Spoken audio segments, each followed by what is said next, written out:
Amis de la Supply Chain, bonjour. Bienvenue sur Supply Chain Village.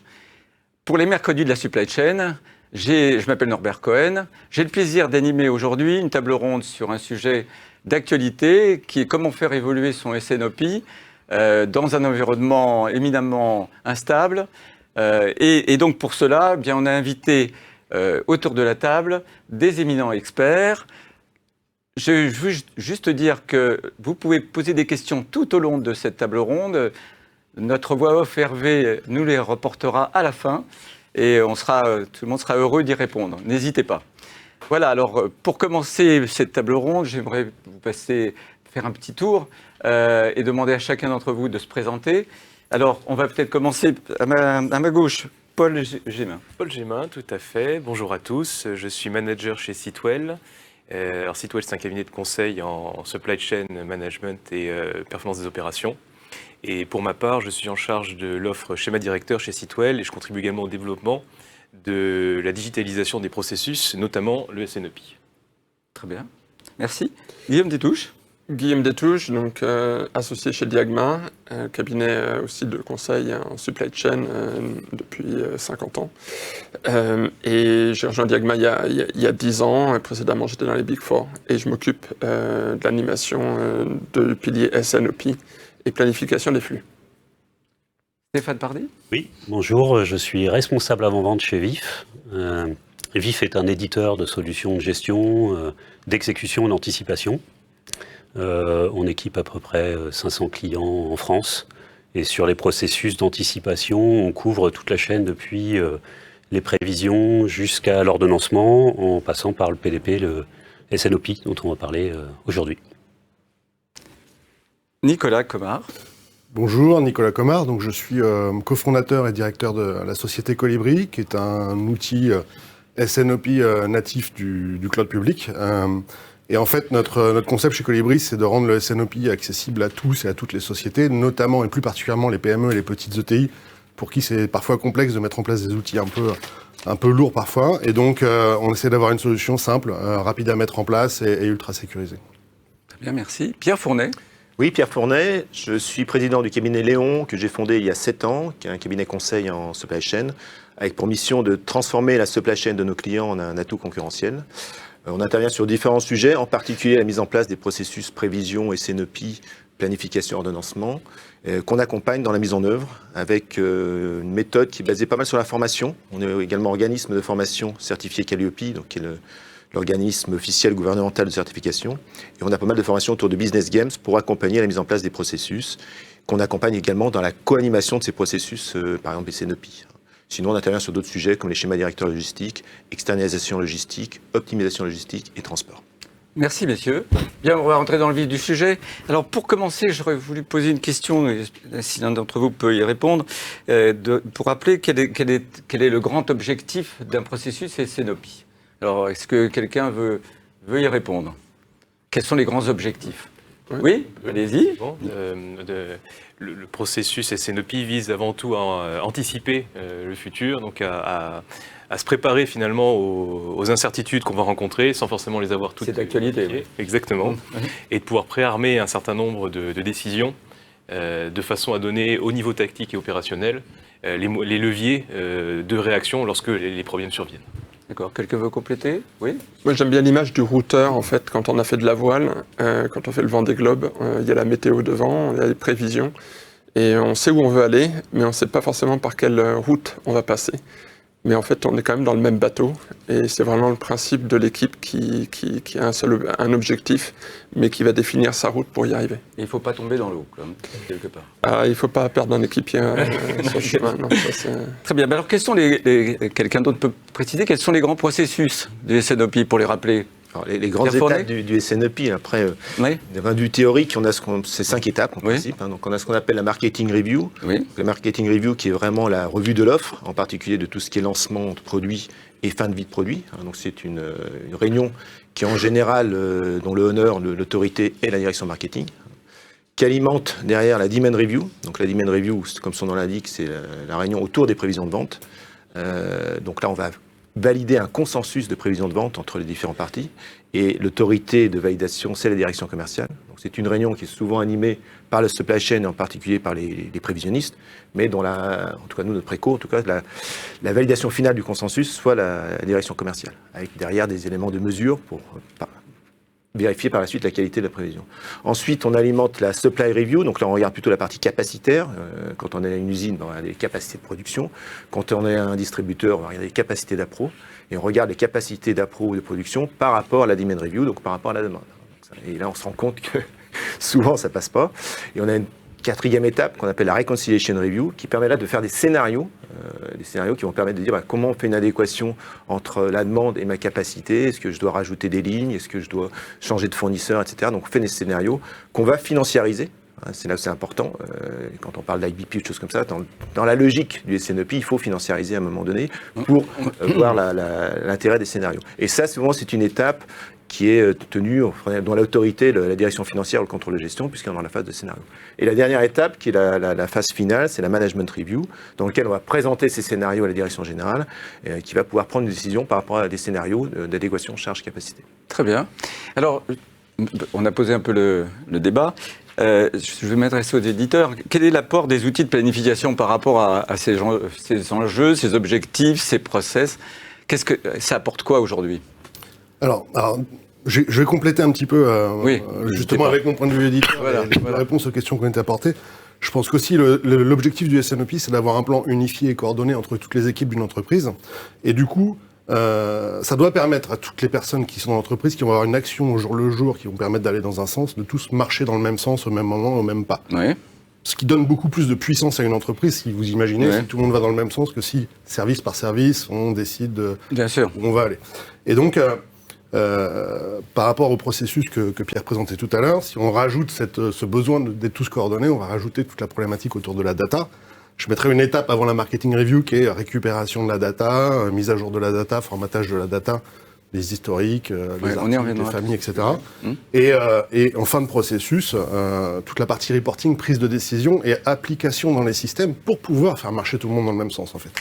Et donc un outil va apporter ça, en plus de la capacité d'avoir du temps réel, de la puissance pour remplacer tous les travaux à non-valeur ajoutée qui vont être faits par les personnes, tous les travaux d'algorithmie.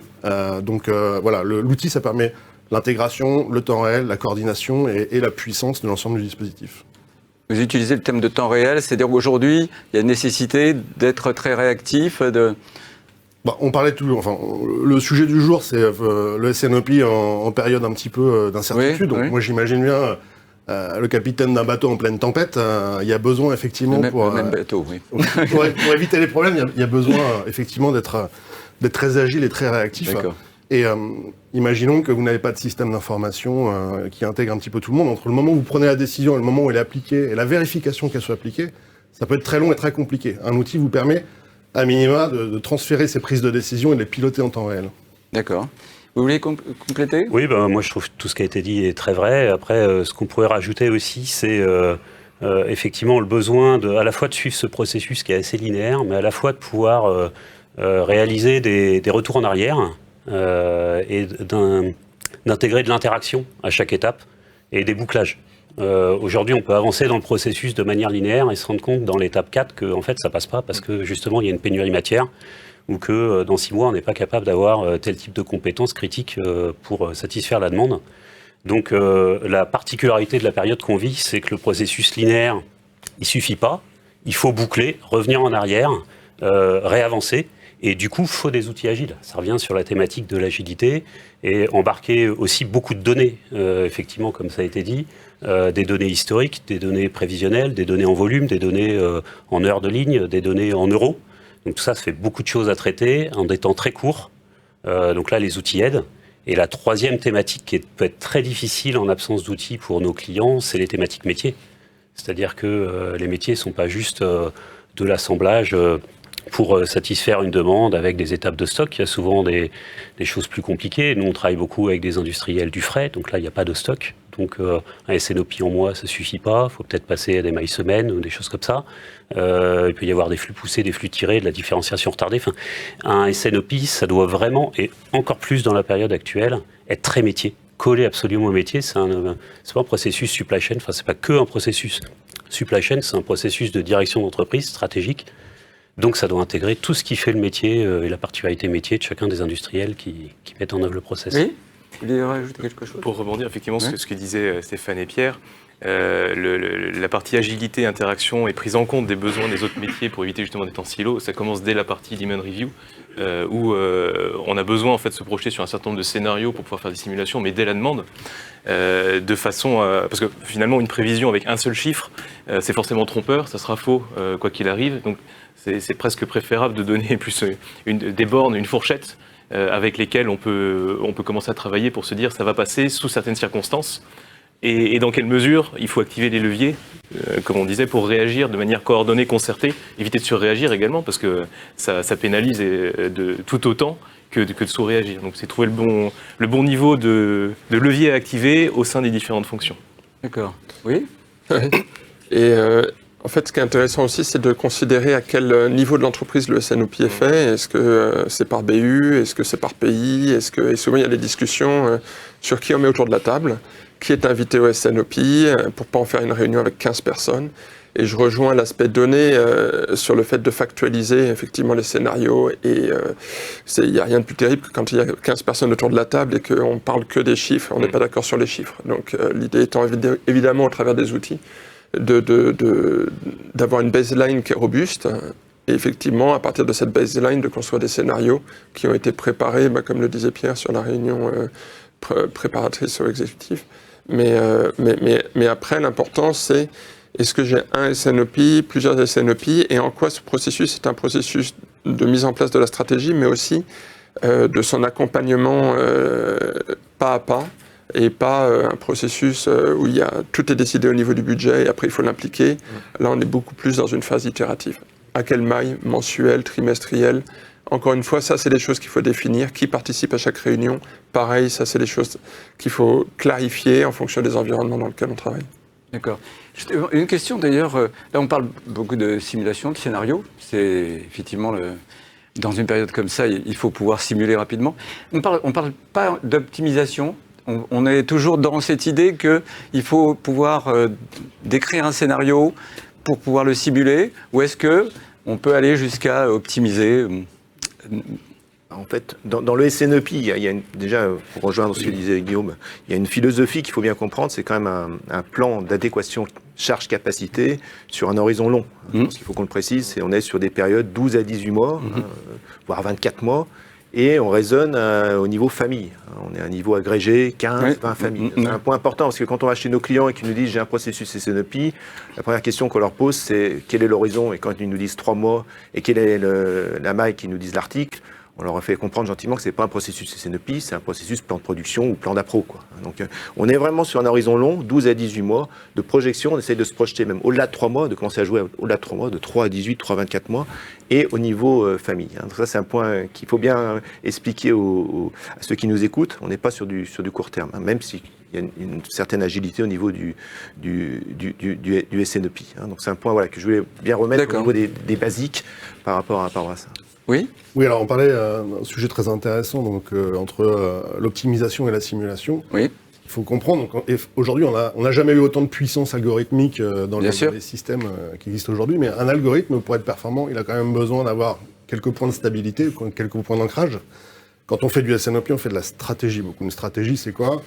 C'est est-ce que je monte un nouveau site de production, une nouvelle machine, je passe par des nouveaux fournisseurs, des sous-traitants, c'est des coûts différents, des lead times différents, des règles logistiques différentes. Il y a tellement de possibilités qu'un algorithme, il ne peut pas s'y retrouver là-dedans.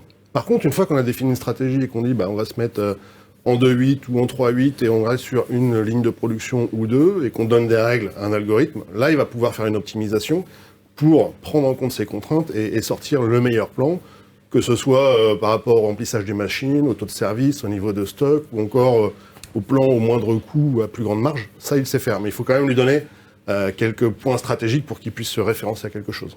Très bien. Oui, pardon. Oui, alors la question est très intéressante parce que c'est en fait la clé du SNOP. Le SNOP oblige à se poser la question, c'est quoi optimiser? Oui. Et en fait, est-ce que je vais optimiser mes stocks, mon taux de service? Je vais optimiser la satisfaction de mes clients, mais desquels? Parce que je peux peut-être pas tout optimiser en même temps. Donc, en fait, il met cette question-là d'arbitrage entre des optimums différents. au cœur de la réunion, enfin du process. Et c'est là que les simulations servent. Les simulations, elles servent à illustrer différents scénarios qui peuvent tous représenter une optimisation. Et après, l'entreprise, par rapport à ses objectifs stratégiques, est-ce qu'elle veut là où elle veut être dans 2 ans, dans 3 ans, dans 4 ans? Elle va peut-être prioriser un développement commercial, elle va peut-être prioriser une marge, elle va peut-être prioriser une stratégie industrielle qui oblige à faire peut-être des concessions sur certains sujets pendant un moment. Donc, elle met ce sujet de qu'est-ce que l'optimisation et quels sont les objectifs qu'on veut atteindre au cœur des discussions. Et après, le reste, effectivement, il y a de la puissance de feu calculatoire aujourd'hui pour faire le maximum avec les outils. Mais quand on en est là, c'est presque le plus simple. Jean-Paul Gémin, vous vouliez rajouter quelque chose? Tout à fait. Pour compléter, l'étape suivante, une fois qu'on s'est mis d'accord sur l'alignement des objectifs du SNOP, pour le faire fonctionner, on a besoin de capacité de modélisation. Ça va être un métier d'avenir. Comme disait Pierre, on travaille à des niveaux famille, on travaille à des niveaux macro-gamme, on travaille à des niveaux macro-nomenclature. Et il faut savoir identifier dans l'entreprise et en fonction de la façon dont le contexte évolue, quels sont les points critiques, les ressources critiques à mettre sous contrôle. Et ça, d'un point de vue algorithmique, c'est effectivement très compliqué parce qu'il y a énormément de possibilités et il y a besoin d'intelligence en fait pour pouvoir abstraire s'abstraire du fonctionnement, disons, opérationnel, modéliser et le traduire dans les outils, voire reparamétrer l'outil de façon agile au fur et à mesure que le contexte évolue. On reviendra sur l'intelligence plus tard. D'accord, merci. Guillaume Tétouche, vous vouliez... Oui, dans le contexte actuel de pénurie et aussi de sobriété, en fait, aujourd'hui, la réflexion, c'est est-ce que je dois réduire mon panel de produits, quelles sont mes contraintes d'approvisionnement, quel choix je dois faire en termes d'allocation de mes ressources, est-ce que je dois prioriser, notamment au niveau de la demande, parce que souvent le SNOP était pris au niveau des opérations, et maintenant il remonte de plus en plus autour de la demande, et comment influencer la demande pour remonter un peu de la marge, ou prioriser des clients, ou des marchés. Et pour faire ça, effectivement, quand on n'a pas des outils de simulation qui permettent de faire des hypothèses de si je supprime cette famille de produits, en quoi est-ce que ça libère des ressources, mes ressources pour mieux servir mes produits cœur, c'est quand même assez compliqué à faire sur des fichiers Excel. Donc, mais ça demande quand même d'avoir construit au départ une baseline et il faut être conscient de sa maturité de départ. Il y en a qui veulent mettre en place des SNOP sans avoir un niveau de pilotage de flux suffisant. Donc, attention quand même à pas non plus trop griller les étapes. Il faut avoir quand même quelques basiques pour que ensuite la baseline soit là et que par rapport à cette baseline, on puisse construire des scénarios. D'accord. Et il y a une vertu tout de même à initier le SNOP même sans outils, c'est au moins commencer à se parler bien sûr. entre fonctions. Oui, très bien. Pour aller aussi dans ce sens-là, je crois que quand on parle du SNOP, il faut avoir une approche assez agile et les clients l'utilisent de manière, les bons principes, du moins, de manière différente. Moi, j'ai par exemple un client dans l'agroalimentaire qui, au lieu de faire marketing review et demand review, il a scindé ces 2 réunions, marketing, demand review, parce qu'il travaille beaucoup pour des MDD, donc il n'y a pas tant de lancements par an à faire. Donc finalement, il a regroupé ces deux réunions. Idem, j'ai un client dans la distribution dans le domaine de l'habitat qui, lui, a scindé la reconciliation review et la management review, parce que c'était leur façon de travailler, etc. Donc je crois qu'il faut aussi faire bien utiliser les bonnes pratiques, les grands principes, c'est 12 à 18 mois, la famille de produits, c'est des réunions. Par contre, ce qui est important dans la SNOP, c'est vraiment, moi je travaille chez Mars, par exemple, Unisabi dans le pet food, c'est vraiment la colonne vertébrale de l'entreprise. C'est-à-dire que les 5 réunions, elles sont planifiées, et la management review, elle intervient, c'est la réunion la plus importante du mois. Et je me rappelle, chez Mars, c'était le jour du CODIR. Donc le jour du CODIR, c'était le jour où il y avait la management review. Et c'est là où on prend des décisions. Donc c'est ça qu'il faut regarder comme principe. Et la grande difficulté qu'on a souvent lorsqu'on met en place le SNOP chez nos clients, c'est de faire vraiment comprendre à la direction générale qu'elle doit être impliquée dans la réunion finale. C'est ça qui est clé. Très bien, mais on y reviendra. Nicolas Comard, vous vouliez juste rapidement... Juste un complément à ce que disait Pierre. En fait, comme j'expliquais, on travaille beaucoup avec les PME qui, du coup, sont les premières étapes de maturité de mise en place des SNOP. Alors effectivement, on ne peut pas démarrer tout de suite le full SNOP. Il y a des paliers de maturité, commençons à faire des prévisions simples, à faire de la planification, et puis après on monte en gamme. Mais surtout, ce qu'on voit qui est très important dans le succès de la mise en place d'un processus SNOP, surtout dans les PME, c'est la routine. Il faut mettre en place une routine. En général, elle est mensuelle. Et puis, ces premières semaines, qui fait quoi, 2e semaine, 3e semaine. Après, on peut moduler en fonction des cas. On peut scinder ou regrouper des étapes. Est-ce que c'est la réponse à comment bien utiliser les fonctionnalités de vos outils, d'avoir des routines, justement ? C'est pas la seule réponse, mais je pense que c'est vraiment nécessaire. Et c'est même plus que l'outil, en fait. La routine, c'est vraiment organisationnel, je pense. Si vous imposez pas cette routine-là, si vous ne laissez pas le temps aux gens en termes de conduite du changement, pendant 3-4 mois, les accompagner pour que ça devienne naturel, eh ben, vous risquez de perdre en fait toute l'énergie que vous avez générée autour du projet. Alors l'accompagnement est important, enfin, il y a des experts autour de la table, c'est vrai que des fois ça peut être des moments clés de coaching, où le coaching peut être nécessaire. C'est aussi des moments clés pour une équipe supply chain, mettre en place ce type de process-là. C'est souvent un franchissement d'un cap pour... voilà.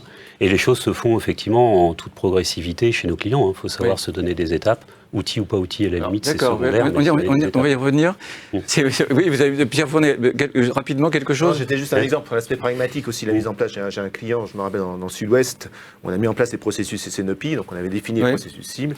Et c'était une période, c'est un client dans les sanitaires, chauffage, on est beaucoup nous dans le secteur de l'habitat et de l'agroalimentaire. Et donc il y avait une rupture sur les tubes PER. Donc les tubes PER, c'est des tubes qui vont dans les planchers chauffants. Donc, d'accord. Un gros problème d'approvisionnement là-dessus. Et donc, on a commencé le processus SNOP sur cette gamme de produits. D'accord. C'est quelque chose de très pragmatique.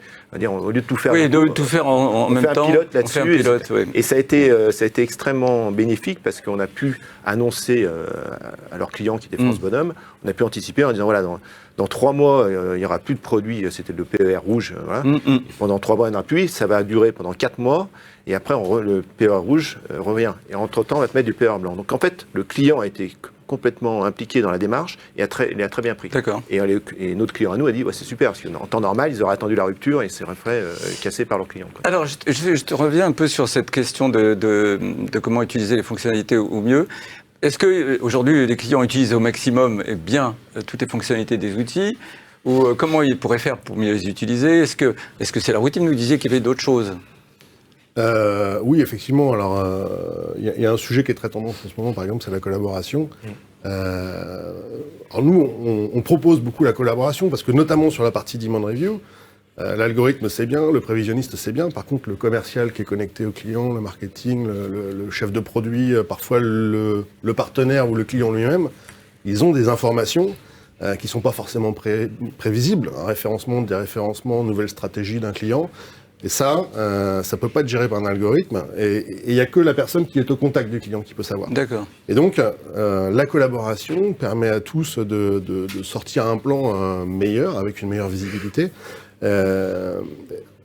Donc, c'est un exemple de fonctionnalité qui permet d'avoir un meilleur SNP global. Mais, alors, étrangement, notamment quand on parle des PME, nous on voit qu'il y a à peu près 50% de nos clients qui utilisent la collaboration dans le système.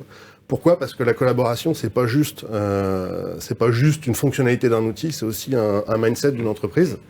Et quand on veut faire de la collaboration, notamment à des publics de commerciaux, il faut les onboarder, conduire du changement, mais il faut aller, souvent pour que ça marche, il faut aller jusqu'à entrer ça dans leurs KPI et leurs objectifs, signer la prévision tous les mois. Parce que sinon,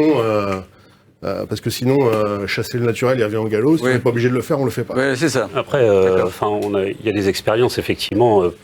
Embarquer la partie commerciale est souvent, effectivement, un enjeu fort. Ça revient à ce qu'on se disait tout à l'heure. C'est-à-dire qu'il faut que ça se passe là et pas ailleurs. Parce que de toute façon, quand un commercial arrive avec un appel d'offres sur lequel il faut une réponse blanc-noir et que ça peut déstabiliser le plan de charge de l'entreprise, qu'il faut peut-être faire des concessions auprès d'autres clients pour faire passer celui-là. Et voilà, si ça se passe, si ce type de décision-là se prennent effectivement, comme ça doit être le cas dans le cadre du processus SNOP, là, on va ramener la direction commerciale dans ce processus-là. Faut-il encore effectivement que le process et les outils arrivent soit au niveau, c'est-à-dire puissent effectivement permettre ces prises de décision rapidement, en séance. Et c'est là où on arrive à faire la preuve par les faits. D'accord. Voilà. Et il n'y a que ça qui tient à la fin. C'est la preuve par l'efficacité et par le fait que ça se décide là. Voilà. D'accord. Et ça ancre le processus. Alors, je vais revenir, parce que vous avez parlé de PME, PMI et de grandes entreprises. Est-ce qu'aujourd'hui, on peut dire que c'est adapté aux grandes entreprises comme aux PME, PMI, de la même manière aujourd'hui, ou est-ce qu'il y a des modalités différentes? Oui. Le concept de SNOP est adapté à toute entreprise. Et ça, le principe de se parler pour aligner les décisions et travailler ensemble dans la bonne direction, c'est nécessaire partout. Par contre, la forme que ça va prendre, comme on a commencé à le dire, c'est éminemment adaptable à l'entreprise. On a une structure qu'évoquait Pierre au démarrage, mais qui va s'adapter en fonction et du contexte dans lequel on est et de la nature même de l'entreprise, qu'on disait plutôt distribution, plutôt production, ou même de l'état d'esprit dans lequel l'entreprise a été construite. Est-ce que c'est une entreprise qui est plutôt pilotée par la finance, qui est plutôt pilotée par l'engineering, c'est une boîte qui crée des produits, et ça, la nature du SNOP, elle change fondamentalement. D'accord, c'est pas la dimension, c'est... Non. C'est plus de Nicolas l'a dit tout à l'heure, on travaille effectivement sur ces segments d'entreprises, PME, ETI. Et il faut même considérer effectivement que c'est plutôt sur les petites entreprises que le SNOP, c'est avoir la stratégie efficace pour se différencier face à un mastodonte beaucoup plus gros. Nous, on équipe des gens comme... des gens comme Cosucra, industriel belge spécialisé dans les ingrédients. Ils vendent leurs produits à valeur ajoutée sur tous les continents. Maintenant, ils font 80-90 millions d'euros. Leur concurrent quasi unique, il doit faire 3 ou 4 milliards. On a d'autres pépites du type Saint-Jean, Raviol, qui est un challenger sur son marché. Ou alors des gens qui étaient des challengers à une époque, comme Europe Snack, et puis qui, à force de croissance, finissent par devenir des groupes européens. Mais il faut vraiment voir pour les entreprises de taille intermédiaire qui nous écoutent, que le SNOP, c'est justement leur solution pour se positionner de manière tactiquement très pertinente face à des concurrents plus gros qu'eux, qui ont potentiellement d'autres atouts que l'agilité pour être efficace et performant. Ok. Une dernière précision ? Oui, juste... L'important, c'est d'abord de savoir de quoi on parle et ce que c'est. Et effectivement, nous, on aime bien organiser une formation type jeu SNOP où on organise des binômes. Quelle que soit la taille de l'entreprise. Quelle que soit la taille, parce que si les commerciaux, on les met pas avec le planificateur en binôme pour construire un plan au travers d'un jeu, ils comprennent pas en fait l'esprit global qui est de se projeter dans un habitat plus positif et de raisonner en contribution et non pas en charge capacité uniquement, et donc de vraiment raisonner sur... Ça veut dire que ça rejoint la demande, et comme je le disais tout à l'heure, qu'est-ce qu'on arrête de vendre et sur quoi on veut mettre le paquet, parce que c'est aligné avec les ressources dont on dispose. Ok. Une autre question, vous vouliez préciser quelque chose ? Juste une petite précision sur la taille des entreprises. On a constaté en travaillant avec les PME que souvent, il y a une taille d'entreprise... C'est à partir de 10-15 millions d'euros de taille de chiffre d'affaires, ça revient peut-être à une entreprise de 20-30 personnes, je dirais, où ça commence à devenir intéressant parce que avant, on est trop peu nombreux, on peut juste se discuter l'un et l'autre, on prend toutes les décisions. Mais à partir de cette taille-là, on peut. Je constate qu'à partir de cette taille-là, ça devient, ça apporte vraiment une valeur ajoutée au processus. Très bien. Et ça permet de se poser les bonnes questions, d'avancer, tous de tirer dans le même sens, marcher dans le même sens, et c'est vraiment intéressant. Alors, pour parler d'un peu de l'évolution un peu du SNOP, que Pierre Péronnet en avait parlé tout à l'heure, vous l'avez cité, qu'est-ce que apporte aujourd'hui l'IBP, l'Integrated Business Process, Business Planning, pardon, par rapport au SNOP classique? Quelqu'un veut préciser? Allez, chacun. Juste, il y en a qui disent que c'est la phase en valeur du SNOP, parce qu'initialement c'était plutôt un équilibre charge-capacité et quelle projection de stock, et maintenant on veut l'avoir en valeur et donc en contribution. Et d'autres, j'ai tendance à rejoindre plutôt ça, disent que c'est en fait ça vient plutôt de la finance, qui dans sa décision, dans sa volonté d'améliorer la performance, va décider des capex, etc. Mais finalement, les deux se rejoignent. SNOP vient plutôt des opérations, IBP vient plutôt de la finance, et probablement un peu plus du monde des ERP d'ailleurs. C'est pas la réconciliation des deux, l'IBP, c'est pas la réconciliation justement de l'approche financière et de l'approche opérationnelle? Et ben finalement, c'est la conjoncture des deux, mais l'IBP finalement vient plus d'une culture financière où je dois à un moment améliorer la performance de l'entreprise, décider de quel capex je mets, mais quand je prends cette décision de vérifier qu'on va atteindre les résultats escomptés. Et là, je rejoins la partie opération et inversement, les opérations. Le directeur financier participe maintenant donc au schéma sur l'IBP. Ah oui. On est d'accord. Même dans le SNOP, c'est pour ça que les deux se mélangent aujourd'hui. C'est pas. Ce qui n'était pas le cas au départ. Non, au départ, c'était vraiment opération. C'est l'étape de maturité. Les opérations utilisaient le SNOP pour expliquer à la direction de quoi ils avaient besoin. Mais c'était très porté par les opérations. D'accord. Et maintenant, qu'on dit, c'est le directeur général qui doit porter le SNOP et donc le IBP, parce que sinon ça ne marche pas, faut pas faire d'illusion. le monde financier rentre. Mais c'est la réconciliation aussi des KPIs, avec les KPIs financiers, opérationnels, on réconcilie les deux pour avoir une seule approche, oui. Le point du SNOP, quand on parle de collaboration, c'est que tout le monde n'a pas le même langage, en fait. Que ça soit commerce, production, ça c'est clair, oui. Et il n'y a pas forcément besoin d'avoir un plan, un KPI. Il faut que ce soit un ensemble qui parle à tout le monde. D'accord. Éventuellement décliné en langage propre aux différentes fonctions. Ok. Juste pour... Oui. Oui. Non, juste pour compléter, je crois que les termes, il y a beaucoup de sémantique et de termes sur IBP et SNOP. Il faut dire en français planification d'activité intégrée pour tout le monde. Et le SNOP, donc Sales and Operation Planning, en tout cas nous dans notre vision, il intègre forcément la partie financière. Oui. Pour nous, il intègre. Dès le départ, vous aviez pris en compte cette partie. Je ne vois pas comment on peut faire uniquement l'adéquation charge-capacité si on raisonne à 18 à 24 mois, qu'on a des investissements à faire sur des lignes et des choix, si on ne met pas la finance là-dedans. D'accord. Ça ne rime à Donc rien. pour vous, ça n'a rien apporté de plus, l'IBP? Nous, en tout cas, dans notre conception, notre conviction, et on travaille depuis 20 ans avec ça, et on a commencé avec Marc sur ces sujets-là, quand j'étais chez Marc, on avait déjà ces visions. Ces visions financières. Voilà, donc, et alors, au niveau des éditeurs, justement, est-ce que ça a changé quelque chose, l'IBP? Est-ce que vous en faites? C'est de la progression dans la mise en œuvre, nous, qu'on vit avec nos clients. C'est-à-dire qu'on parlait tout à l'heure d'une montée en puissance. Là, sur ces questions financières, c'est vraiment particulièrement à l'œuvre. Donc il y a des évolutions. Un SNOP commence souvent, ou peut commencer en tout cas, pour ceux pour lesquels c'est une bonne chose, par des approches volume, heure. On ne se l'interdit pas, en tout cas nous, dans nos outils, on ne l'interdit pas à nos clients. Ensuite, il y a une montée en puissance sur la partie financière. Introduction d'indicateurs, on peut parler indicateurs, il y a du CA, de la marge, il y a de l'atterrissage budgétaire, il y a la valorisation des heures supplémentaires. Que vous avez rajouté à vos qui existe depuis qu'on a fait le sujet. Vous-même, d'accord. On n'a pas attendu la notion IBP pour le rajouter. Par contre, dans la mise en œuvre, on voit bien que c'est des étapes de maturité jusqu'à ce que pour, je dirais, les plus avancés de nos clients, ils en viennent à finalement remplacer des processus historiques ou mettre dans l'entreprise, notamment le budget, où le budget, dans une phase intermédiaire, peut être un jalon auquel je compare mon SNOP pour voir où j'en suis et comment j'atterris. Et puis, dans une étape de maturité plus importante, c'est mon SNOP qui génère mon budget, ce qui veut dire quand même qu'il faut se rendre compte, ce que ça veut dire, c'est organiser une certaine révolution culturelle dans certaines entreprises, quand on voit la place que prennent les exercices budgétaires. Voilà, il y a vraiment une confiance qui a été prise, une inclusion massive des équipes, de toutes les parties prenantes, pour que ça se passe dans le SNOP, et c'est le SNOP qui devient la référence de tous pour le budget et du coup pour les actionnaires aussi. Donc voilà, c'est ça qu'on vit avec nos clients, c'est cette progression. Ça prend souvent quand même plusieurs années. C'est pas comme ça. On va y revenir. Peut-être juste pour compléter sur la pour compléter, on voit bien que la frontière entre l'IBP et le SNOP, elle n'est pas toujours très claire. Non, c'est ce que j'ai le sentiment. Et je pense que pour moi, IBP et SNOP, c'est des concepts.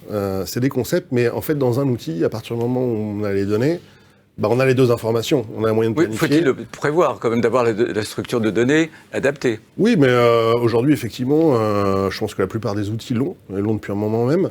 Et donc, on peut prévoir tout ça, donc on peut projeter... Il n'y a pas eu de version IBP chez vous, par exemple? Il y a eu... forcément, on est une société assez jeune, on est né en 2014, donc on a commencé par les fonctions fondamentales, mais depuis 2 ans, on intègre des fonctionnalités IBP parce que c'est nécessaire, donc pour projeter des chiffres d'affaires, pour projeter des stocks immobilisés, par exemple, ou encore, là, pour nos clients les plus avancés, ils font la planification de leur prix de vente dans le système. Donc toute cette dimension financière, elle est clé aujourd'hui. Pour aller dans ce sens-là, pour aller dans le sens de Nicolas, c'est vrai que les outils sont très importants sur la partie finance du SNOP, parce qu'on va faire des simulations. Je repense à un client dans lequel il avait par exemple deux entreprises, une qui vendait à l'autre, etc. Donc il faut intégrer aussi cette notion de coût de cession, etc. Et ça, c'est vrai que les outils sont très pratiques dans les calculs pour faire des scénarios financiers. D'accord. Un des intérêts également de la partie valorisation, parce qu'on retrouve dans la partie IP, c'est la valorisation finalement de la décision d'activer tel ou tel levier. Et c'est là qu'on peut justement avoir des indicateurs qui sont telle décision va avoir tel ou tel impact sur ma marge, et c'est un facteur de décision qui sera au même titre que je passe pas la capacité, qui est plutôt historique, et qui permet de piloter de manière plus alignée. D'accord. Oui. Alors juste effectivement, les outils sont clés sur ces dimensions-là. comme le disait Pierre, notamment, il faut comprendre ce que tu disais, Pierre, c'est l'approche par famille qui est essentielle. Les décideurs ne vont pas rentrer à la SKU pour simuler quelque chose. Donc, ce qui veut dire que ça appartient aux outils via une simulation qui peut se situer sur un niveau très agrégé de famille, d'éclater la décision pour aller retrouver des marges individuelles par produit, alors avec des mécanismes au prorata du mix, etc. On ne rentre pas dans le détail, mais aller retrouver des niveaux de marge individuels par produit ou par client, pour ensuite consolider l'impact de la décision envisagée, et réafficher les indicateurs dont on parlait tout à l'heure. Donc là, cette mécanique-là, j'évoque en quelques secondes, elle doit se faire de manière complètement transparente, en 3 ou 4 secondes maximum. Donc là, effectivement, financiariser, ça veut dire embarquer ça dans les outils, et ça se fait facilement dès que l'outil est capable de Alors, je vois que ça appelle à pas mal de réactions, donc on va commencer rapidement. Si très vite. Non, ça rejoint le sujet de collaboration qu'on disait tout à l'heure. En fait, on parlait beaucoup de collaboration entre clients, fournisseurs et une entreprise pour véhiculer l'information. Mais là, c'est plutôt une collaboration au niveau des fonctions de l'entreprise, entre la finance, les achats, supply chain et les opérations, où finalement chacun doit amener ses données par rapport à un nouveau scénario qu'on établit. Par exemple, la matière va augmenter de 20% sur cette famille. Sur quel scénario on travaille? Et là, on sort en fait de la routine et donc de toutes les données de base de l'entreprise. Il faut y ajouter des données financières, des scénarios, comme on le disait tout à l'heure, qu'on ne peut pas anticiper et mettre tout à l'heure sur ce le transport, le prix du transport. Alors, qu'est-ce que va être le prix du transport dans 6 mois? On reviendra sur ce point très délicat et très important qui est le problème des données dans une question suivante. Mais je voudrais juste terminer sur ce sujet parce que je vois que vous voulez réagir. Je voulais rebondir sur ce que disait Stéphane sur la nécessité de travailler une maille agrégée puis ensuite de le rééclater sur des niveaux. Ça permet ensuite de le réagréger sous d'autres axes et d'éclairer sous différentes perspectives qui sont utiles pour la prise de décision avec d'autres métiers. D'accord. Juste pour rebondir aussi également, comme disait Stéphane, on a un niveau 20 familles, on est sur des macro-gammes, donc on peut dire finalement c'est assez simple à modéliser sur Excel, et souvent les clients le font sur Excel au départ, mais dès qu'on commence à rentrer dans des logiques de scénario et de financiarisation, là ça devient beaucoup plus compliqué, bien sûr. Et c'est là tout l'intérêt des outils. D'accord, très bien. Alors je voudrais revenir sur un mot que vous avez utilisé tout à l'heure, et je voudrais que chacun puisse s'exprimer sur le sujet. Vous avez parlé de maturité et de degré de maturité. Alors aujourd'hui, quels sont les degrés, qu'est-ce que vous préconisez comme passage obligé de maturité? Comment doit-on commencer? Là, on vient de parler d'une phase finale peut-être qui est aujourd'hui d'intégrer la finance. Mais c'est quoi les degrés de maturité? Quelqu'un veut intervenir? Oui. On en voit, si je simplifie, on en voit 4, mais pas forcément sur tous les axes.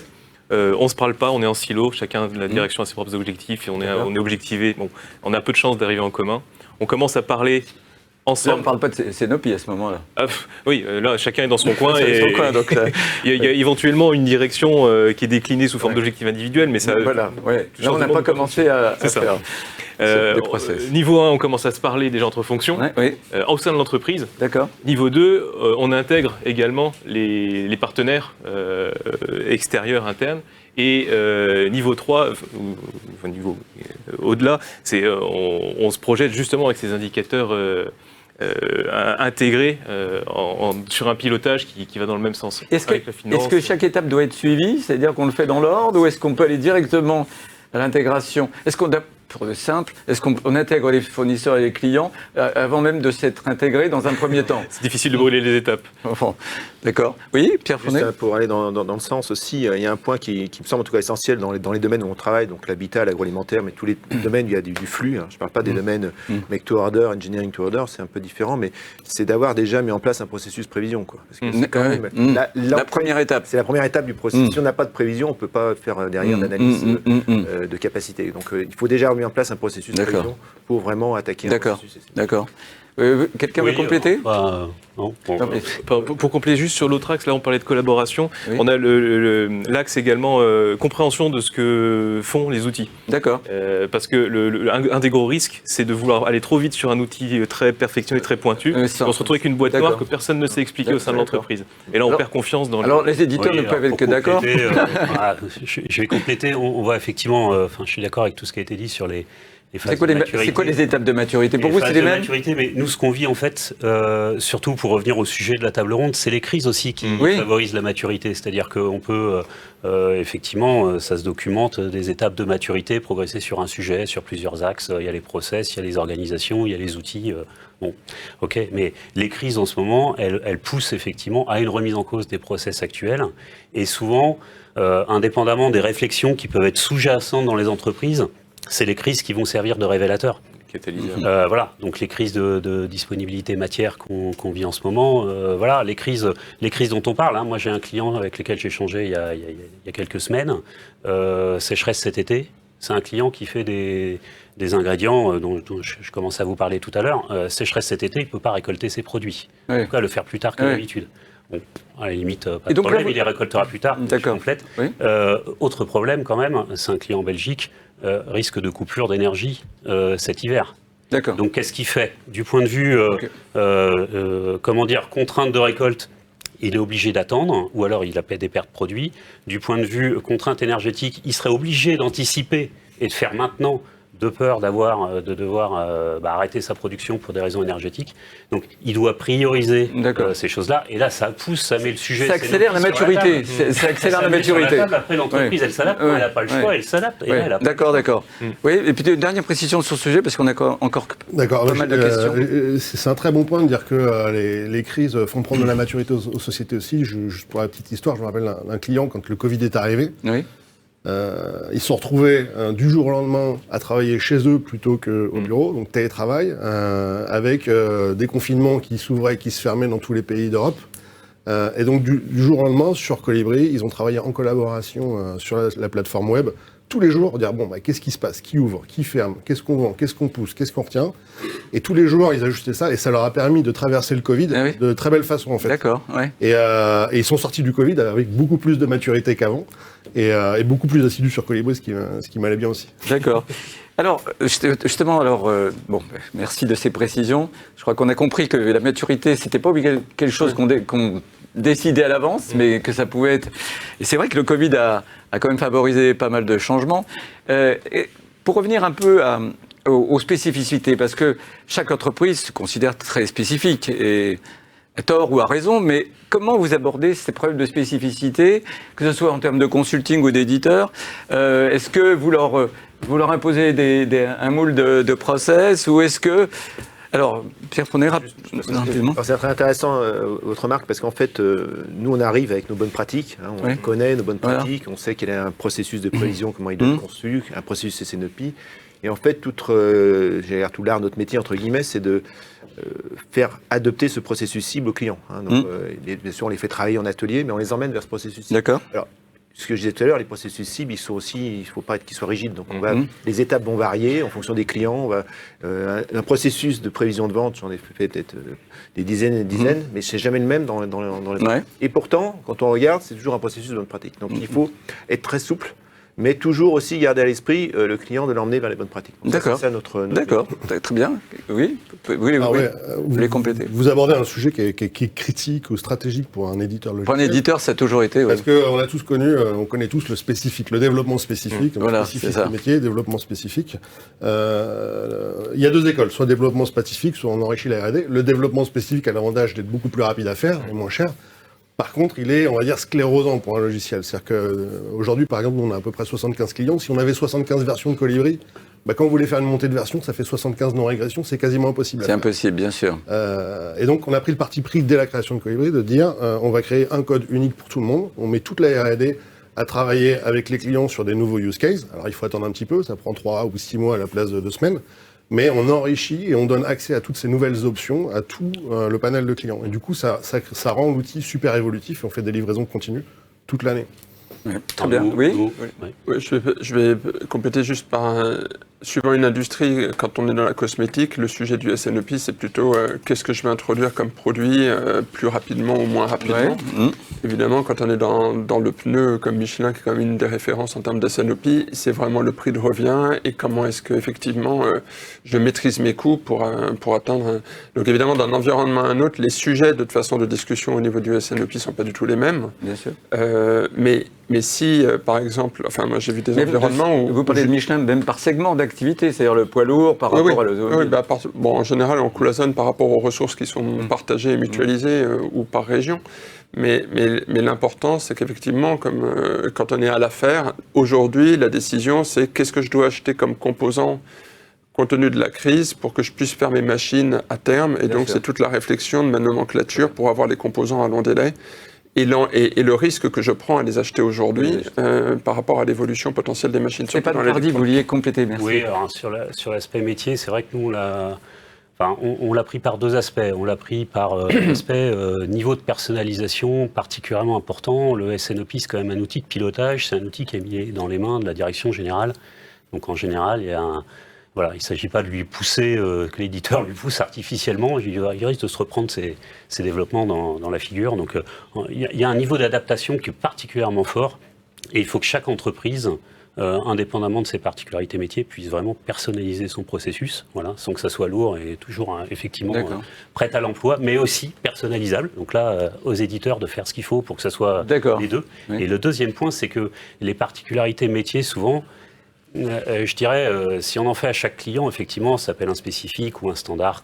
OK, mais en fait, une particularité métier, c'est souvent une tendance et quelque chose d'assez lourd qui demande un investissement potentiellement de plusieurs années à des éditeurs. Je parlais tout à l'heure du frais, ça veut dire, par exemple, être capable d'avoir une double vision, à la fois en mois sur 18 mois, tel que c'était évoqué, pour l'aspect commercial, parce que le directeur commercial, atterrissage budgétaire, moi, si je pilote en mois, ça me suffit. Par contre, est-ce qu'on passe au mois de décembre l'année prochaine, je fais des produits festifs, en regardant, ça peut passer globalement au mois de décembre, mais absolument pas passer sur la semaine 32, excusez-moi, la semaine 52. Et du coup, avoir besoin X mois à l'avance, on est bien dans le cadre du SNOP, d'être analysé à ce grain-là. Donc là, cette gestion de double maille, c'est pas juste un développement pour un client. Si on peut prendre d'autres exemples, j'en prendrai qu'un seul, l'équilibrage matière. On a certains clients qui vont être très contraints avec des flux poussés, travailler dans l'agroalimentaire, des flux poussés par la contrainte agricole, des flux tirés par des clients extrêmement exigeants, souvent, qui s'appellent la grande distribution. Donc là, il y a une réconciliation de flux, il y a des niveaux d'équilibre à trouver. Il faut pouvoir, par exemple, pousser de la pénurie. On parlait nos contraintes matières, on n'a pas dit encore comment on les traitait. Ces contraintes de disponibilité, ça veut dire quand même des processus qui vont à l'envers de ce qu'on pratique d'habitude. D'habitude, on fait du flux tiré, on part des clients et on dit ce qu'il faut faire et ce qu'il faut approvisionner. Là, on fait dans l'inverse. On prend des contraintes et on les repousse chez les clients. Et on ne repousse pas des volumes, on repousse des absences de volume. Donc là, c'est des choses qui se capitalisent dans les outils sur plusieurs années pour arriver avec des fonctions adaptées. Et après, il y a une personnalisation client. Mais là, on doit être effectivement sur du tuning plus fin. Merci. On arrive un peu vers la fin des deux dernières questions. Je voudrais vous poser une question, moi, qui me paraît stratégique et qui a toujours été une difficulté dans ce domaine, c'est comment intégrer les données. Quelles recommandations vous feriez pour dire comment ils doivent aborder ce problème qui est crucial, parce que si on n'a pas de bonnes données, on ne peut pas faire une bonne planification. Oui. Ça commence par simplifier, en fait. Justement, au niveau du SNOP, les ERP quand même fournissent aujourd'hui un volume d'informations significatif. Et après, toute la question, c'est comment je la simplifie pour amener à des décisions. Et si je simplifie effectivement cette exploitation de la donnée, ça me permet effectivement de ne pas endormir mon comité de direction avec beaucoup de données, mais plutôt... voilà. Et dans l'approche de valorisation, il y a historiquement beaucoup une vision de prix de revient industriel. Et là, on n'est pas sur le même concept entre coût fixe et coût variable. On n'est plus sur j'ai un PRI donc j'ai telle marge, on est plutôt globalement mon entreprise, je peux potentiellement prendre ce volume, ça va peut-être pas me faire une contribution majeure, mais ça va l'augmenter, ou pas. D'accord. Et dans d'autres cas, ça va me pénaliser parce que je vais prendre de la capacité à un produit sur lequel je fais plus de marge. D'accord. Et donc c'est ces échanges-là qui sont intéressants et non plus les approches PRI qui étaient des approches industrielles. Quelqu'un veut compléter ? Sur les données, donc c'est pour ça on parlait tout à l'heure par exemple, sur la partie prévision. Si on a un outil de prévision, on peut tout à fait avoir des données à différents niveaux agrégés.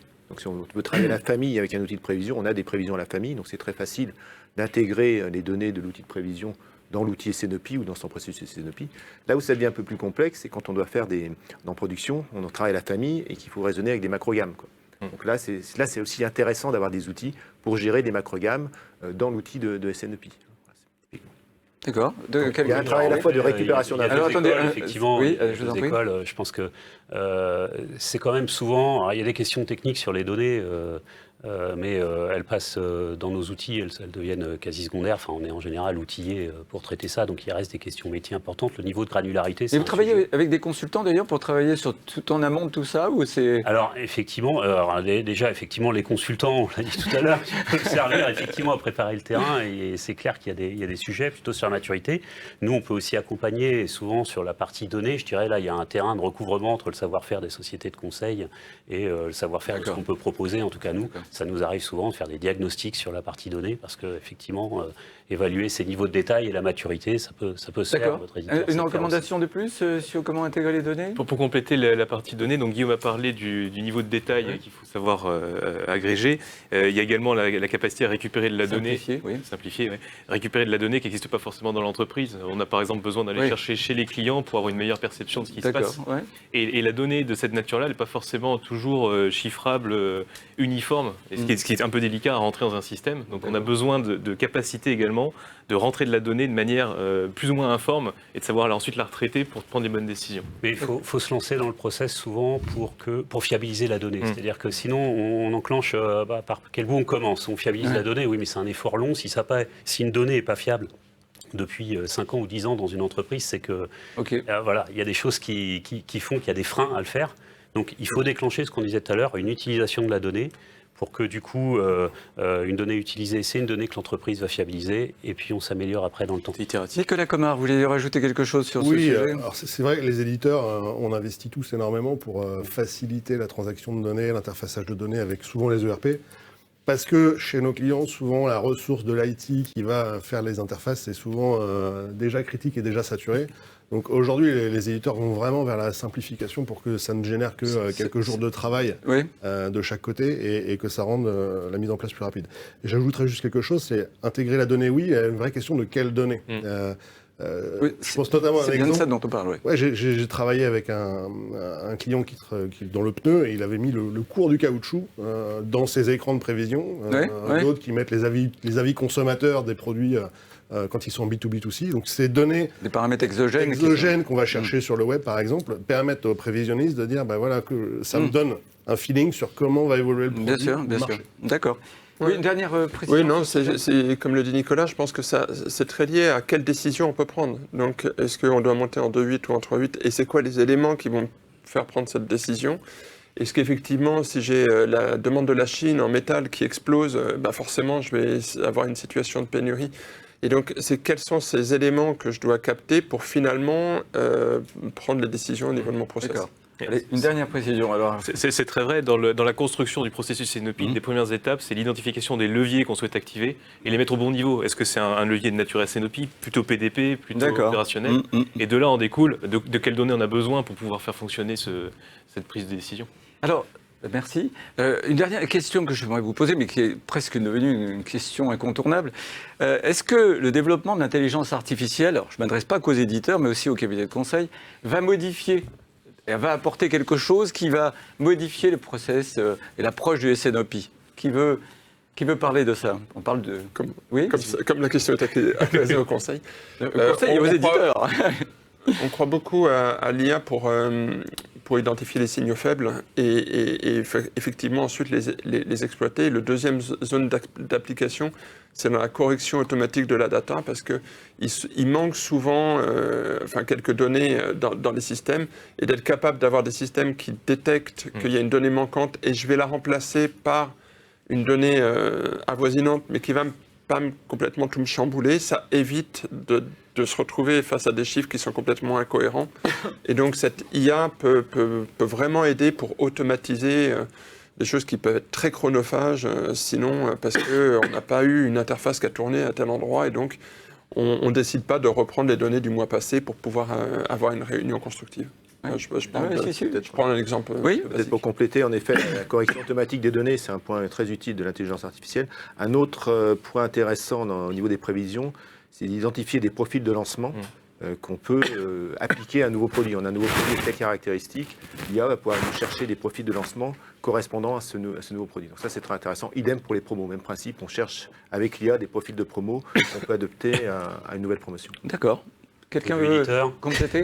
Oui, Oui, bah, les éditeurs, oui. bon, déjà, L'IA, on a beaucoup est-ce que vous travaillé- avez intégré l'IA dans vos outils? Oui, alors les algorithmes, Question. les algorithmes qu'on utilise maintenant ont déjà plus rien à voir avec ceux qu'on utilisait il y a 5 ans, il y a 10 Et ans. qu'est-ce qui est nouveau? Qu'est-ce qui est nouveau? Alors, ce qui est nouveau, c'est la rapidité de calcul par rapport à la volumétrie de données qu'on utilise. Mais en quoi c'est de l'intelligence artificielle? Alors, l'intelligence artificielle, ensuite, ça vient pour suggérer. Il faut revenir au débat. Le SNOP, c'est un outil d'aide à la décision. Donc, aujourd'hui, effectivement, là, on en est des algorithmes. On sait exploiter très rapidement, de manière calculatoire, les conséquences de scénarios envisagés, de simulations envisagées. On inclut déjà, et c'est notable, hein, c'est un scénario tactique. On n'est pas là pour faire de l'ordonnancement fin ou de l'optimisation court terme, comme on le disait tout à l'heure. Donc, c'est déjà un vrai apport. Ce qui était faisable aujourd'hui avec des process qui moulinaient, aujourd'hui, on est de l'ordre de quelques secondes pour montrer les conséquences et être déjà des vrais outils d'aide à la décision. Ce qu'on peut attendre demain, et là, c'est des travaux Voilà, en cours chez nous. Hein, qu'est-ce que vous avez dans vos cartons? C'est de suggérer des orientations, c'est-à-dire c'est de passer à un mode où on suggère des orientations, où au lieu, aujourd'hui, par exemple, dans nos outils, on peut simuler, parce que le SNOP le permet sur son horizon, le décalage d'un effort promo d'une période A à une période B, parce que peut-être que, voilà, point de vue du capacitaire, c'est intelligent stratégiquement de le faire. L'idée, c'est que demain, ça soit le système qui puisse suggérer ces arbitrages-là. Ça peut être un premier sujet, donc notamment sur ces parties promotionnelles, être en mode suggestion. Et le deuxième chose, c'est de tirer éventuellement des conséquences supplémentaires des scénarios envisagés par les décideurs, en disant, voilà, si vous allez vous muscler sur le bio, peut-être que le bio, c'est peut-être des produits plus petits grammages que des boîtes familiales. Donc, ça veut dire peut-être orienter industriellement sur tel type de choses. Ça veut peut-être dire, du coup, avoir telle nature de non-performance, parce que quand je fais des petits formats sur mes lignes de production, je vais peut-être avoir plus de tels ou tels aléas, ou je vais avoir des choses qui vont se révéler sur le plan industriel. Et donc, c'est de passer à un mode suggéré, en accompagnement, en faisant des propositions complémentaires, vis-à-vis des simulations réalisées. Ça permettra d'aider dans des environnements un peu comme aujourd'hui, un peu difficiles à prévoir. De rajouter de la valeur et de venir en complément. Aujourd'hui, les décideurs, ils doivent avoir, même s'ils sont bien outillés, ils doivent avoir aussi beaucoup de choses dans la tête. C'est bien aussi pour ces l'intelligence artificielle aide de plus en plus. Alors, ça me fait penser, je constate aussi en ce moment que tout le monde a un gros problème de pénurie de ressources dans le monde de la planification. Les demand planners, les approvisionneurs, ça bouge beaucoup et on a de moins en moins de personnes pour le faire. Donc là, l'intelligence artificielle, elle permet d'automatiser plein de choses en fait. Elle permet de faire des analyses de clusterisation, des regroupements de produits en fonction de comportements, des analyses d'élasticité de prix. Enfin, il y a énormément de domaines d'application, la correction des historiques. Des accidents, trouver les accidents du passé, les corriger pour pouvoir avoir des algorithmes plus fiables. Il y a plein de domaines sur lesquels l'intelligence artificielle va pouvoir intervenir et surtout automatiser les choses. On a un client d'ailleurs qui a tout automatisé du début à la fin. Demand planning, supply planning, mise en place de lancement des ordres, parce qu'on a des pénuries de ressources dans ce secteur-là aujourd'hui. D'accord. Bon, une dernière intervention et on va passer aux questions-réponses des internautes. Un point sur lequel je souhaiterais rebondir, c'est la partie clusterisation, justement, sur lequel on commence à avoir un certain niveau de maturité avec les outils d'intelligence artificielle, notamment, qui permet de se projeter sur l'adaptation de nos décisions et de nos modélisations du SNOP. C'est un point qu'on n'a peut-être pas forcément évoqué, mais ça fait partie des principes de base du SNOP, c'est qu'il y a quand même besoin de segmenter soit ses clients, soit ses produits, pour pouvoir donner une réponse adaptée. Le one size fit all ne marche pas forcément. Et justement, l'IA peut aider à définir, on parlait de signaux faibles, les catégories d'articles, les catégories de clients. Le tout, c'est de réussir à leur donner un sens, par contre, à ces segmentations. Ouais, peut-être une dernière, peut-être que vous voulez... Non, c'est bon, on a fait le tour. Eh bien, écoutez, merci. On va maintenant passer à la deuxième phase des questions que vous nous posez, vous les internautes. Je crois qu'il y en a beaucoup, donc on va commencer. Alors, on va demander à Hervé, notre sympathique voix off, de nous les exprimer. Bonjour à tous, bonjour Norbert. Comment intégrer les contraintes ESG dans les processus d'optimisation ? Qui veut répondre ? Oui. Tout ce qui est contraintes environnementales, c'est des choses qui sont en effet très importantes aujourd'hui, qui peuvent être calculées. On les voit beaucoup, c'est des choses qu'on peut intégrer dans les outils. Nous, on a des demandes de plus en plus fortes chez nos clients. Dans nos métiers, ça joue beaucoup sur la partie transport, qui est quand même une grosse... nous, il y a les grosses sources d'émissions de CO2, c'est le transport et les entrepôts. Donc on peut en effet modéliser ces points-là. Alors, en plus, aujourd'hui, il y a des outils sur le marché qui peuvent aider, des outils, des dispositifs comme Fret 21 qui sont promotionnés par la UTF, l'association des usagers du transport fret. Et donc on peut faire son propre bilan carbone gratuitement, c'est important que les gens le sachent, être accompagné par un conseil ou pas, mais déjà il y a des outils qui existent, qui sont gratuits via Fret 21, qui permettent de faire son bilan carbone, de définir les actions qu'on va mettre en place pour améliorer son bilan carbone sur 3 ans, et regarder en bout de 3 ans. Alors quand je dis bilan carbone, c'est au niveau transport, là c'est vraiment très important. Mais il y a des choses qui existent. Et en effet, dans les outils, si on parle des outils, on peut tout à fait rajouter des composantes CO2. On sait ce que c'est qu'un kilomètre transporté, on sait ce que c'est que c'est des achats, et on peut calculer derrière des émissions de CO2 correspondantes. D'accord. Nicolas Comard, vous voulez compléter ? Oui, alors on commence à avoir de plus en plus de questions sur ce sujet-là quand on discute avec les entreprises qui font du SNOP. Et en fait, on a déjà intégré, je pense que Vif a dû le faire aussi, on a déjà commencé à intégrer toute la dimension bilan carbone d'une décision qu'on va prendre. Quand je suis en mode SNOP, que je décide de faire du stock, que je décide de passer par un fournisseur A plutôt qu'un fournisseur B, le bilan carbone ne va pas être le même. Donc de la même façon que la marge ne va pas être la même, que le taux de service ne va pas être le même. Et en fait, l'impact carbone devient un des KPI de prise de décision du SNOP. Très bien. Une autre question, Hervé ? Quels sont les secteurs les plus avancés dans la mise en œuvre du SNOP et ceux les plus en retard et pourquoi ? Les plus avancés, ça va être facile, les plus en retard, ça peut être un peu plus polémique, mais alors je pense que les plus avancés, on sait que dans l'automobile, dans l'agroalimentaire, où effectivement c'est des secteurs qui sont sur des flux et qui sont déjà d'ailleurs bien équipés en termes d'outils.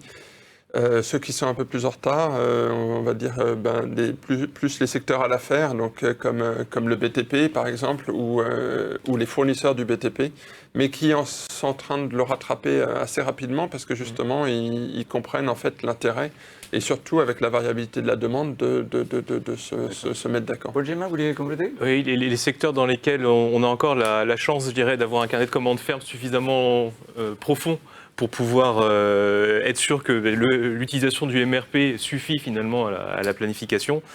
On n'a pas forcément encore un besoin très poussé de programmer, de planifier, parce que le besoin ferme, on peut le mettre directement dans un système et ça suffit en termes de simulation.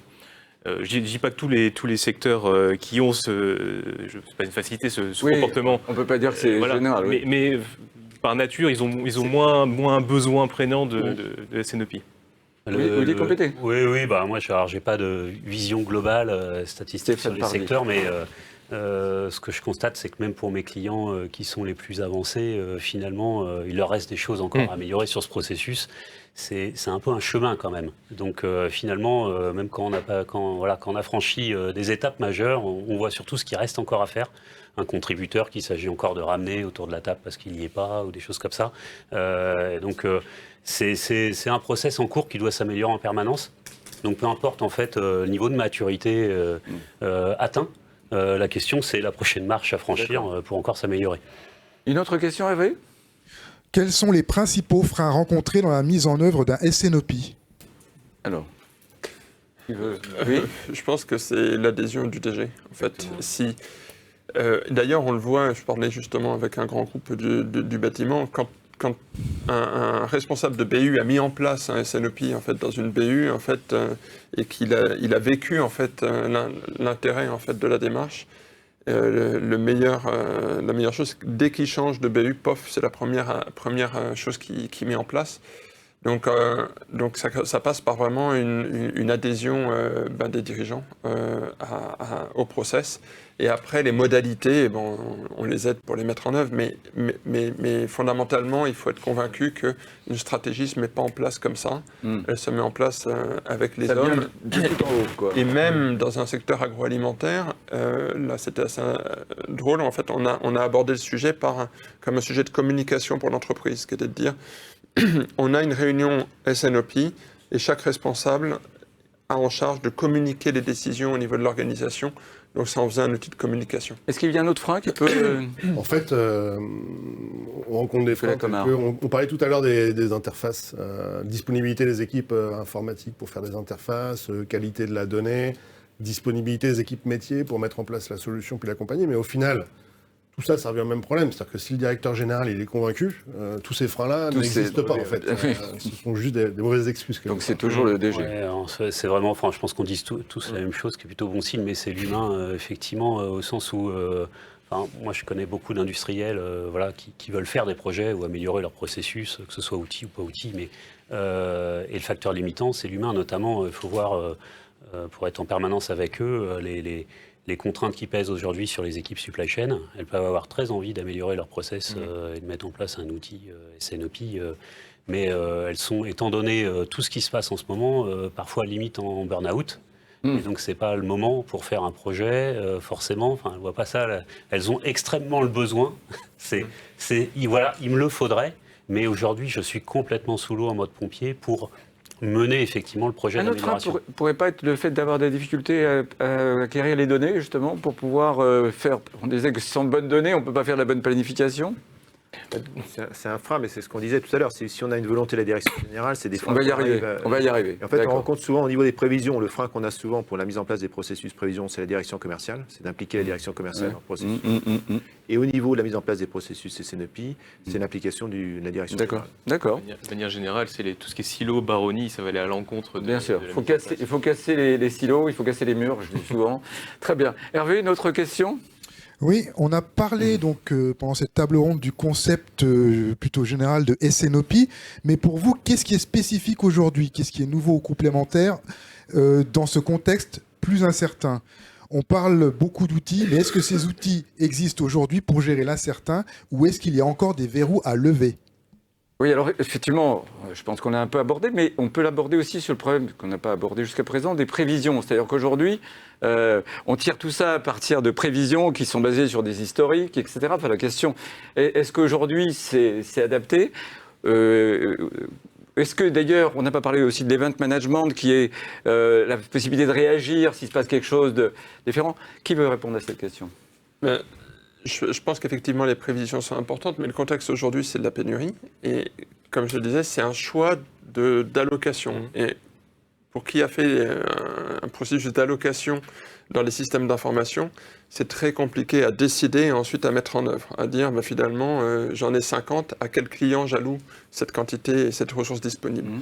Quand c'est en stock, c'est facile. Quand c'est sur un projeté pour les prochains mois de capacité disponible et d'allocation par marché, ça génère des bonnes discussions dans l'entreprise. Donc ce qui est nouveau aujourd'hui, c'est que les indicateurs qui avant disaient il faut un taux de service à 98%, aujourd'hui, notamment j'ai un industriel qui fabrique des chaudières en ce moment, ils ont des taux de service assez bas, mais ils n'ont jamais gagné autant d'argent. Donc, en fait, c'est un contexte assez différent de savoir à qui j'alloue la ressource, avec une logique un peu de marge, des ressources. Une logique de marge associée derrière. Et ça, c'est pas naturel. Juste pour compléter, c'est vrai qu'aujourd'hui, on entend beaucoup le monde est incertain, tout change, donc à quoi ça sert faire des prévisions? C'est une sorte de bruit qu'on entend. Nous, on constate chez nos clients que même dans ce monde-là, ceux qui ont mis en place des processus de prévision, ils s'en sortent beaucoup mieux que ceux qui n'ont pas mis. Donc il y a vraiment, parce que même si c'est incertain, le fait d'avoir un processus... mais est-ce que ces prévisions doivent être uniquement basées sur l'historique ou est-ce qu'il y a, avec l'intelligence artificielle, les données exogènes... Les prévisions ne sont pas basées uniquement sur l'historique, c'est un processus. C'est-à-dire qu'on va intégrer évidemment l'historique pour avoir une baseline statistique. Et après, c'est tout l'enrichissement qu'on va en faire au niveau collaboratif avec le commerce, par exemple, et le marketing. Et les événements qui permettent. Donc ça c'est le travail du prévisionniste qui va aller récupérer ces événements, qui va améliorer sa prévision avec tous ces événements et le travail ensuite de consensus de prévision où on se met d'accord sur un chiffre. D'accord, merci Pierre Fournet. Nicolas Commun? Oui, alors, les prévisions, effectivement, c'est des algorithmes, et on parle aujourd'hui d'algorithmes de type probabiliste, qui vont permettre d'automatiser une vision et d'avoir beaucoup plus de puissance, et d'avoir aussi des algorithmes qui permettent de la réactivité. On parlait de signaux faibles tout à l'heure, mais effectivement, il se passe quelque chose d'anormal, c'est pas comme d'habitude, donc on réagit, on fait des warnings. Donc les algorithmes vont permettre une meilleure puissance de l'ensemble de la prévision, mais ce que je remarque aussi, c'est que plus on est près du consommateur final, et plus c'est automatisable. C'est-à-dire que le comportement du consommateur, effectivement, si on a des données exogènes et les historiques, court terme, on peut s'en sortir avec des algorithmes. Plus on remonte à la source, à l'amont, et plus en fait, il y a l'effet boule-huit, mais plus en fait la demande, elle est biaisée par les stratégies intermédiaires des achats, des productions de chaque entreprise. Et donc là, plus on monte en amont et plus le commercial qui connaît son client va pouvoir donner une influence positive à la performance de la prévision. D'accord. Oui, une dernière Pour rebondir également dans le dans sens de la question, là où on avait des SNOP qui étaient, quand ils étaient bien réalisés sur l'anticipation, la prise de décision, par exemple d'augmentation capacitaire, de plus en plus, on va devoir donner au niveau tactique et opérationnel finalement le cadre dans lequel ils peuvent réagir. Parce qu'on ne peut pas tout dicter au niveau SNOP. Par contre, on peut donner des bornes. Je fais le lien par exemple avec ce qu'on voit sur la mise en place des processus DDMRP, DDSNOP, où ce qui est important, c'est pas de dire exactement comment ça va se passer, c'est de donner globalement la direction et de dire vous pouvez réagir dans ces bornes-là. Et ça permet de fonctionner, de laisser au niveau opérationnel la capacité finalement à prendre des décisions qui leur sont propres. D'accord. Stéphane Pardy, une dernière précision. Complètement d'accord. Là, bon, les prévisions peuvent faire des progrès. L'incertain, on l'a bien vu avec le Covid. Voilà, ça peut arriver, et donc les meilleures prévisions peuvent se révéler fausses. La solution, la meilleure qu'on peut apporter, c'est la scénarisation. Et puis surtout, de porter ce process dont on parle depuis 1 heure maintenant. C'est la réactivité de ce process qui fera qu'effectivement, il s'adaptera à des contextes qui changent. C'est la réactivité aux événements, de ce qu'on appelait l'event management à un moment donné. Il disait les plans sont inutiles, la planification est indispensable. Donc voilà, c'est process first. Process first, le plan que je ferai, mon SNOP est faux. Ceux qui sortent de Colibri ou de Vif, ils sont faux si vous voulez. Mais la question, c'est qu'ils préparent l'avenir, ils mettent l'entreprise en bonne disposition pour affronter effectivement ces contextes incertains et ils permettent aux décideurs d'orienter et de faire au mieux. Alors Hervé, une dernière question ? Oui, quelles sont les qualités attendues d'un responsable SNOP ? Quel est le meilleur profil ? Alors. Juste un point, merci pour cette question, parce que c'est un point qu'on n'a pas abordé. C'est les hommes. On termine par les hommes, on a raison. Et surtout, c'est important, en effet, les hommes et les femmes, d'avoir un responsable SNOP dans l'entreprise. On a parlé des 5 réunions, qui sont parfois avec des honneurs différents, direction commerciale, direction marketing, etc. Mais il faut un vrai animateur du processus, un vrai responsable SNOP, qui anime ce processus et qui s'assure que toutes ces réunions se déroulent. Alors, c'est quoi son profil idéal ? Ce profil, nous on l'a vu, il y a plusieurs cas, il peut venir à la supply chain, ça c'est classique, la supply chain, c'est des gens qu'on recrute pour ça déjà. Mais il peut venir également de la finance. On a vu des gens de la finance qui animent le processus supply chain. Je crois qu'il faut avoir quelqu'un qui ait envie d'animer ce processus. C'est quelqu'un qui comprend évidemment les mécanismes supply chain et qui soit aussi d'une grande rigueur, parce que il faut être, et aussi, qui est important, qui ait une autorité et un charisme naturel. Parce qu'il va falloir quand même aller dire on fait les réunions à telle date, il faut respecter les réunions, il y a des comptes rendus de réunions, etc. Donc, voilà, d'accord. Complément ? Oui, effectivement, on s'occupe de faire des recrutements de ce type de profil. Alors, ils ne sont pas faciles à trouver, déjà, mais effectivement, il faut qu'ils aient une vision globale. Donc, ils combinent analytique et communication, parce que... oui, il faut des hommes et des femmes de communication. Ouais, mais aussi de la donnée. Et c'est ça qui est en termes de. Il faut combiner les deux parce que effectivement. La rigueur par rapport à la donnée, mais la capacité d'une certaine souplesse de communication. Oui, parce que sinon, en fait, ça fait des grosses communications s'il n'y a pas de la donnée pour entériner et orienter vers des décisions, parce que la préparation des réunions est clé pour leur efficacité. Une dernière précision ? Oui, une dernière précision, donc je suis complètement d'accord, et j'ajouterais la curiosité. Parce qu'il faut que ce soit quelqu'un qui va être central au milieu de tout le monde. Il va falloir qu'il ait envie de comprendre comment ça marche la production, comment ça marche les clients, comment ça marche la finance, pourquoi le directeur il prend telle décision. Donc c'est quelqu'un qui va avoir envie de comprendre toute la transversalité de l'entreprise. D'accord, très bien. Bon, écoutez, on arrive à la fin de ce débat.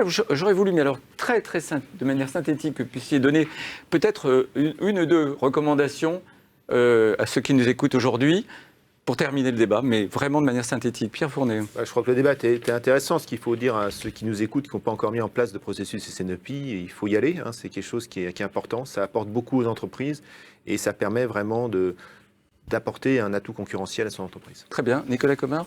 Oui, tout à fait. Alors je dirais que effectivement, ça concerne tout le monde. Il faut pas vous viser trop loin dès le début. Il faut y aller pas à pas, étape par étape. Commencer par les prévisions, la planification. Pas brûler les étapes. Ça sert à rien de brûler les étapes. Autant y aller doucement, mais sûrement. Guillaume Détouche.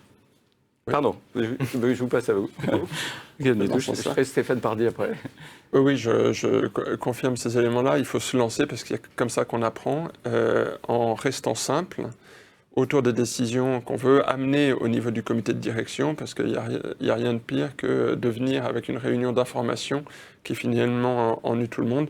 Donc vraiment se focaliser sur qu'est-ce que j'amène à la réunion CODIR, parce qu'en général, effectivement, ça s'inscrit souvent dans la continuité du CODIR, une petite demi-heure. Et voilà ce que je vous propose de décider et pourquoi. Stéphane Pardy, 2 mots. Oui, 2 mots. Benchmark, voilà, un mot. Benchmarkez-vous. Voilà, aujourd'hui, c'est des process qui sont nouveaux chez un certain nombre d'industriels. C'est des processus qui sont toujours en transformation, comme je le disais tout à l'heure. Mais vous pouvez quand même aller voir sans doute un confrère, voilà, sans qu'il soit concurrent de vos activités, qui est un peu plus avancé que vous sur cette aventure-là. Et c'est souvent d'abord mutuellement intéressant parce qu'il est peut-être plus avancé sur certains sujets. Et puis en fait, vous êtes peut-être aussi vous plus avancé sur d'autres. Donc voilà, les benchmarks sont utiles. Votre éditeur peut sans doute vous aider à en organiser un. Très bien. Paul Gémin, pour terminer. Et on l'aura compris, du coup, le SNOP, c'est très protéiforme, ça dépend de l'entreprise naturellement. Par contre, il y a quand même des standards qui sont un horizon au moyen long terme, on en a parlé, des niveaux d'agrégation, la collaboration et surtout la prise de décision avant un plan chiffré. Très bien. Ben, merci messieurs. Je crois que ce débat était très riche et très intéressant. Merci à tous et à toutes de nous avoir écoutés. Nous vous donnons rendez-vous pour une prochaine table ronde pour un mercredi de la supply chain. Je crois que c'est le 26 octobre pour un immobilier logistique énergétiquement sobre. Et d'ici là, bonne supply chain à tous.